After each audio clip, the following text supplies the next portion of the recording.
इस तरह का एक योजना बनाई गई है कि सभी लोगों का फंड मिलाकर हम सबकी ज़रूरतों के हिसाब से उसमें बेनिफिट्स का प्रावधान करें। कर्मचारी पेंशन योजना के अंतर्गत सदस्य पेंशन दी जाती है, जिसके लिए 10 साल की अंशदायी सेवा की आवश्यकता होती है। अगर सदस्य की आकस्मिक मौत हो जाती है तो परिवार पेंशन दी जाती है, जिसमें शुरू में जो पति या पत्नी हैं उनको पेंशन मिलती है और साथ में एक समय में 2 बच्चों को पेंशन मिलती है। अगर माता पिता दोनों ही नहीं रहें तो ये जो बच्चों को पेंशन दी जाती है, बाल पेंशन, इसे हम ऑर्फन पेंशन में कन्वर्ट कर देते हैं, जिसमें उसका अमाउंट फिर अकॉर्डिंगली प्रोपोर्शनेटली बढ़ जाता है। जहाँ परिवार नहीं है वहाँ ऐसा सदस्य जो अविवाहित है या किसी अन्य कारण से अब उसके परिवार में कोई नहीं है, वहाँ नॉमिनी को पेंशन दी जाती है। और इसीलिए ई नॉमिनेशन करना बहुत आवश्यक है। स्पेशली जो हमारे सदस्य हैं जिनका अभी विवाह नहीं हुआ है, हमारी उनको हमेशा यही एडवाइस रहेगी कि वो अपना नॉमिनेशन अवश्य कराएं, ताकि ईश्वर ना करे अगर कोई दुर्घटना हो तो हमारी तरफ से जिसको भी वो लाभ दिया जाना है उसको लाभ दिया जा सके। बहुत अच्छी बात आप बता रहे हैं मैडम, लेकिन हम जानना चाहेंगे कि आखिर मिनिमम पेंशन कितनी है? इस समय मिनिमम पेंशन जो है वो 1000 रुपये है। जी देखिए, हायर पेंशन के संदर्भ में आप सभी को जैसे पता है कि सुप्रीम कोर्ट ने एक निर्णय दिया था, जिस निर्णय के कारण कुछ अवधि के लिए लोगों को ये सुविधा दी गई थी कि जो सदस्य 2014 में सर्विस में मौजूद थे, उससे पहले से सर्विस ज्वाइन कर चुके थे और 2014 के आगे भी हमारे सदस्य बने हुए थे, वो यदि चाहें तो वो अपना ऑप्शन दे सकते थे। तो उसमें हमारे पास 17.5 लाख से भी अधिक आवेदन आए हैं। अब आप खुद सोचिए 17.5 लाख कितनी बड़ी संख्या है। तो लोगों ने इसमें आवेदन दिया है। हमारे सभी फील्ड ऑफिसेज उन आवेदन पर उचित निर्णय ले रहे हैं। यहाँ जरूरी बात यह है कि जब हम किसी का हायर पेंशन का एप्लीकेशन एग्जामिन करते हैं तो हमें यह देखना पड़ता है, जैसा आपने कहा पीएसयू के एम्प्लॉय हैं, तो कई पीएसयू जो हैं उनके अपने ट्रस्ट थे तो ट्रस्ट के अपने रूल्स भी रहे होंगे। तो ये सब चीजें जो हमारे आरपीएफसी हैं उन्हें देखनी पड़ती है कि क्या ट्रस्ट के रूल्स थे, फिर क्या पीएफ में आपका पूरी जो हायर वेजेस थे उस पर कॉन्ट्रीब्यूशन लगातार आया है। क्योंकि हमने पाया कि कुछ संस्थानों में यह भी हुआ है कि शुरू के कुछ वर्ष हायर पेंशन पे कॉन्ट्रीब्यूशन नहीं आया, बाद में आने लगा। लेकिन चूंकि जो सुप्रीम कोर्ट का ऑर्डर है वो बहुत क्लियरली कहता है कि सिर्फ जिनका लगातार हायर पेंशन पे कॉन्ट्रीब्यूशन आया है उनको हमने ये लाभ देना है, तो ऐसी स्थिति में हम लाभ नहीं दे पाएंगे। तो जो भी एम्प्लॉय, जो भी सदस्य या जो भी स्थापना, वहां से जो आवेदन आया है, यदि वो एलिजिबल पाया गया तो उसको अवश्य पेंशन दी जाएगी हायर वेजेस पे। और हम ऑलरेडी हजारों लोगों को ये पेंशन दे रहे हैं, हायर सैलरी के ऊपर जो पेंशन दे रहे हैं वो ऑलरेडी हजारों पीपीओ इशू हो चुके हैं। मुझे लगता है कि हम लोग जो है वो हर पेंशन और हर केस को एग्जामिन करके उस पर एक स्पीकिंग ऑर्डर पास कर रहे हैं, शायद ऐसा कुछ है। जो स्पीकिंग ऑर्डर है वो 2014 से पहले जो नौकरी छोड़ चुके थे उनके लिए स्पीकिंग ऑर्डर है। जो इन्होंने कहा 2014 के बाद वाले जो केसेस हैं उनके लिए सिर्फ एक निर्णय दिया जाएगा, उसमें स्पीकिंग ऑर्डर नहीं है। लेकिन आपको logically we will tell you कि रीजन अगर आपका निरस्त होता है, अगर आपका अप्रूव होता है तो आपको एक डिमांड लेटर मिलेगा जिसमें आपको बताया जाएगा कि आपने कितनी राशि या तो जमा करनी है या आपने हमें अलाउ करना है, हमें आपने परमिशन दे देनी है कि हाँ हम आपके पीएफ से वो पैसा पेंशन फंड की तरफ डाइवर्ट कर दें। करेक्ट। तो जिनकी सही होगी एप्लीकेशन, जो एलिजिबल निकलेंगे उनको डिमांड लेटर्स आएंगे, और जिनकी नहीं होंगी उनके पास रिजेक्शन आएगा और उनको रिजेक्शन के रीजन भी बताए जाएंगे। बहुत अच्छी बात आपने बताई और हमारे दर्शक लगातार हमसे जुड़ते जा रहे हैं, संख्या बढ़ती जा रही है।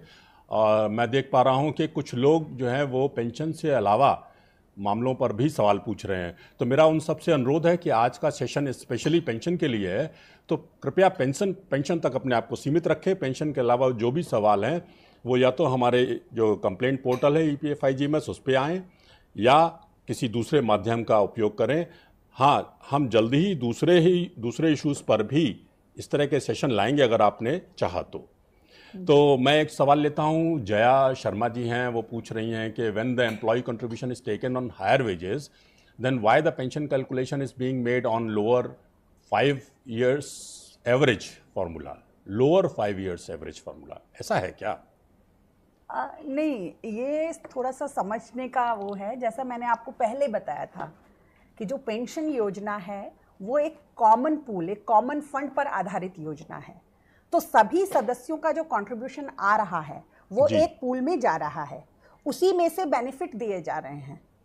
इसका मतलब है हमें हर साल ये लेखा जोखा करना पड़ता है कि जो फंड है उसमें जो पैसा आ रहा है वो सफिशिएंट है या नहीं, क्योंकि हमें सिर्फ जो आज रिटायर हो रहा है उसे पेंशन नहीं देनी।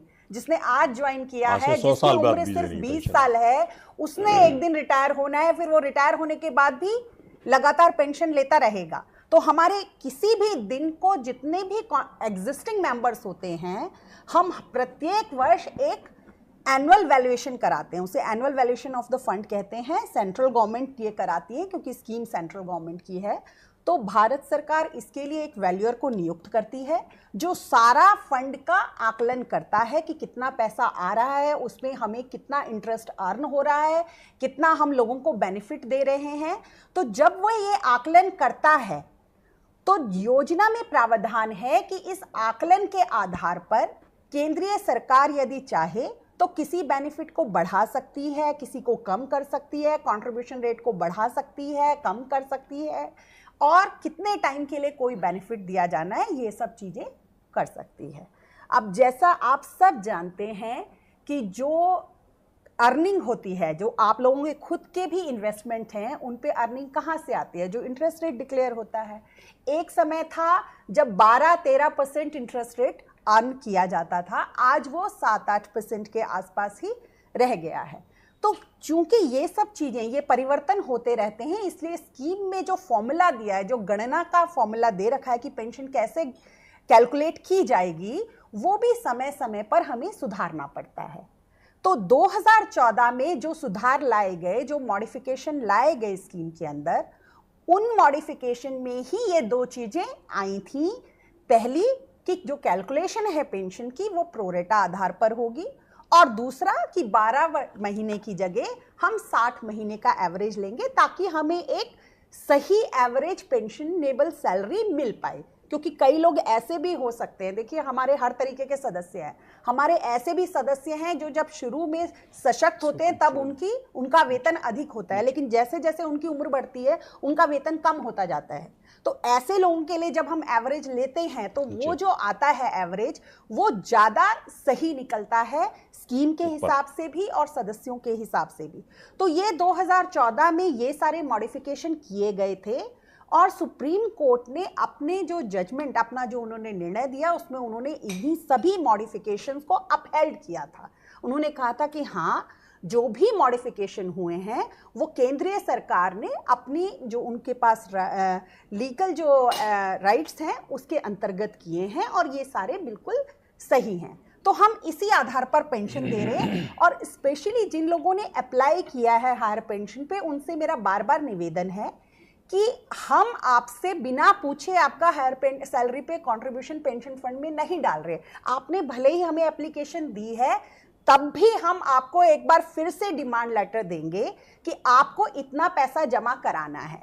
उस समय आप खुद निर्णय ले सकते हैं कि अच्छा, क्या मेरे को इतना पैसा जमा कराना चाहिए जब भी मेरे को पेंशन इतनी मिल रही है।